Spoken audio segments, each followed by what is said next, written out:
A triumphant North Korea says its latest ballistic missile test demonstrates that it now has the capability to strike anywhere in the United States. An announcement on state television said Pyongyang had achieved its mission of becoming a nuclear state. Well, the missile took off from Pyeongseong, north of the capital, although it travelled for less than an hour, falling into the Sea of Japan after 1,000 kilometres. Experts say the height it achieved indicates that a flatter trajectory could bring Washington within range of an attack. This was President Trump's response to the test.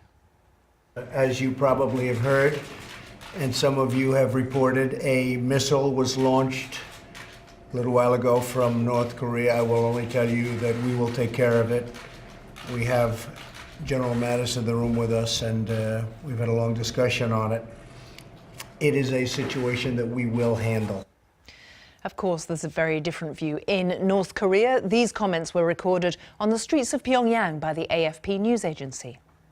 With the respected Supreme Commander, Comrade Kim Jong-un, our country could develop into the world's strongest nuclear power. I think the world cannot exist without our country. I just want to ask a question to Trump, a dotard who is frequently backbiting our dignity. Can you still dare to backbite about our country? Can you continue to do it even when Forum G50 is fired at the US mainland? Well, let's go to Beijing now, the region's big power, to talk to our correspondent, Stephen McDonnell. Steve, what reaction from there? Well, the Chinese government has said it has grave concerns following this most recent ballistic missile test from North Korea and called on North Korea, its old ally, its old strong Cold War ally, to stop taking these actions which are destabilising the region. Now, these, are kind of standard responses from China, but we shouldn't, for a moment, think that this is not a very stern response from Beijing, which has also said that North Korea is fully aware not only of China's own concerns, but its responsibilities as spelt out through the United Nations Security Council. And it did add, though, we went along to the Foreign Ministry press briefing, and via that that person's words, we know the Chinese government position. They've said that other countries should be doing more to bring everybody to the negotiating table. Now, again, China keeps saying this, and it's unclear how that could possibly happen.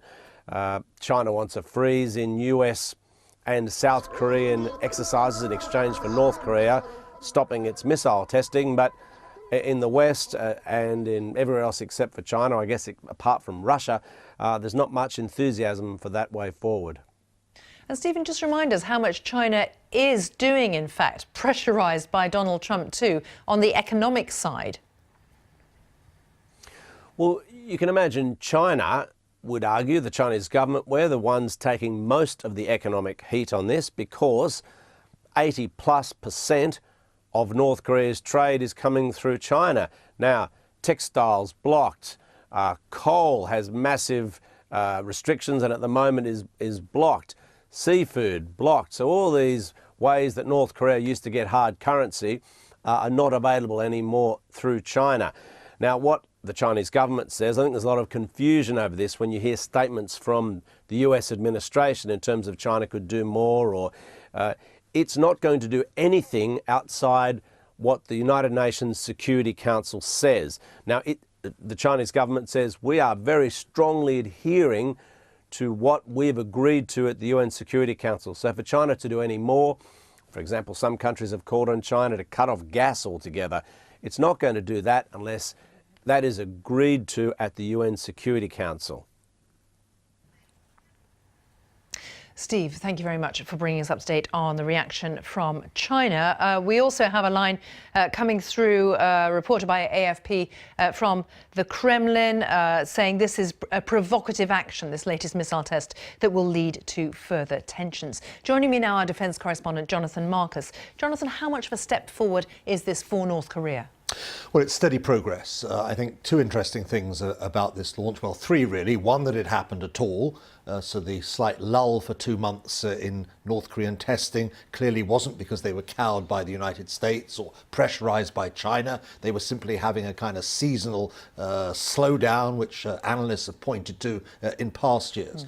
The second thing, the height the missile reached, which if you think about it, these are missiles that go out of the atmosphere and come down again. Now on a shallower trajectory, as you mentioned, this missile potentially could reach the continental United States, even Washington, analysts say. But what the North Koreans actually do is they tend to fire them very, very high up and they come down again. And it's an assessment of that altitude that gives experts an ability to plot how far it could reach. Thirdly, an interesting sidelight, if you like, they fired it at night.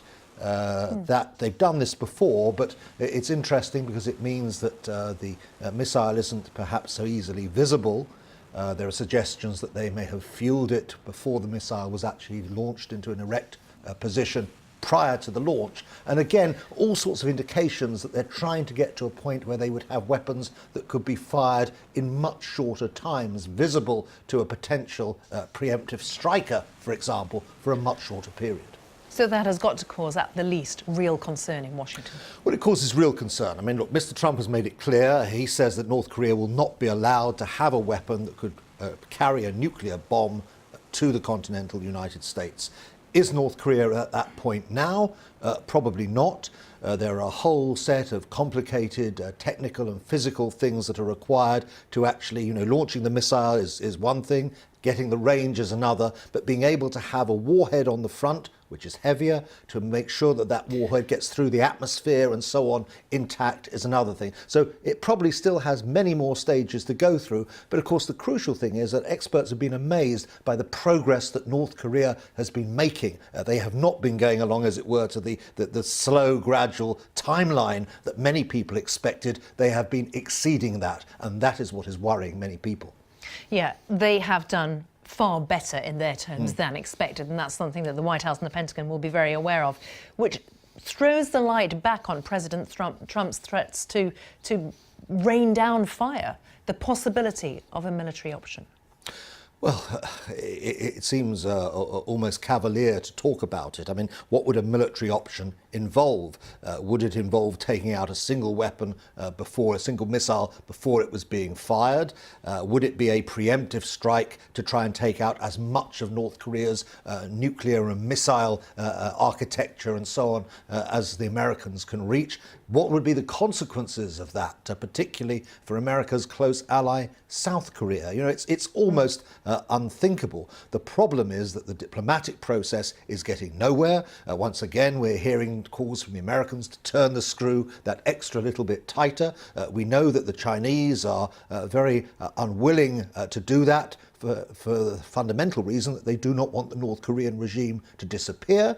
They do not want to see a united Korea, probably in a Western, in a US orbit, right up against their border. So they're prepared to put up with an awful lot. That doesn't mean they like what the North Koreans are doing. It doesn't mean they're happy with these constant tests and nuclear developments. But today's UN Security Council meeting is going to be interesting, fundamentally to see what the Russians say, but fundamentally to see what the Chinese say, and are they willing, as the Americans would have it, to turn the screw that little extra bit tighter. Jonathan Marcus, thank you very much.